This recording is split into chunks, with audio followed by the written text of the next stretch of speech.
माननीय प्रधानमंत्री जी, यही सवाल का जवाब पूरा देश आपसे जानना चाहता है कि आखिर आपके रहते हुए ये आतंकवादी मुल्क हिंदुस्तान में कैसे दाखिल हो जाते हैं।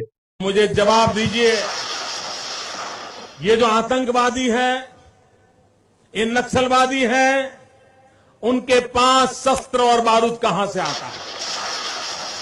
वो तो विदेश की धरती से आता है और सीमाएं संपूर्ण रूप से आपके कब्जे में है। सीमा सुरक्षा बल आपके कब्जे में है। मैंने उनको दूसरा सवाल पूछा, हमने कहा आतंकवादियों के पास धन आता है, हवाले से आता है, पूरा मनी ट्रांजैक्शन का कारोबार भारत सरकार के कब्जे में है, आरबीआई के अंडर में है, बैंकों के माध्यम से होता है। क्या प्रधानमंत्री आप इतनी निगरानी नहीं रख सकते कि ये जो धन विदेश से आकर के आतंकवादियों के पास जाता है आपके हाथ में है, आप उसको क्यों नहीं रोकते हैं?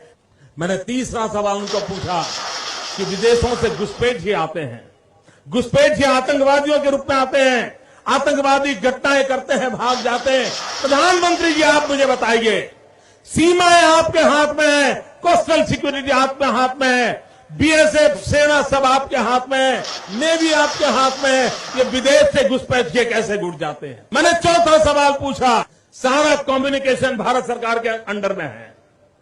कोई भी अगर टेलीफोन पे बात करता है, ईमेल भेजता है, कोई भी कम्युनिकेशन करता है, भारत सरकार उसको इंटरप्ट कर सकती है।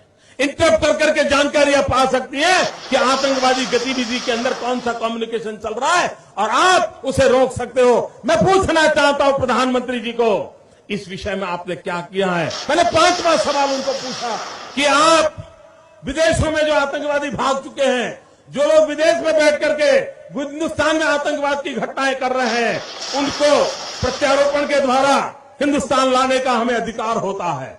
आपकी विदेश नीति में वो क्या ताकत है? एक बार इन पांचों चीजों पर कुछ करके दिखाइए, आतंकवाद जड़ मूल से उखड़ जाएगा।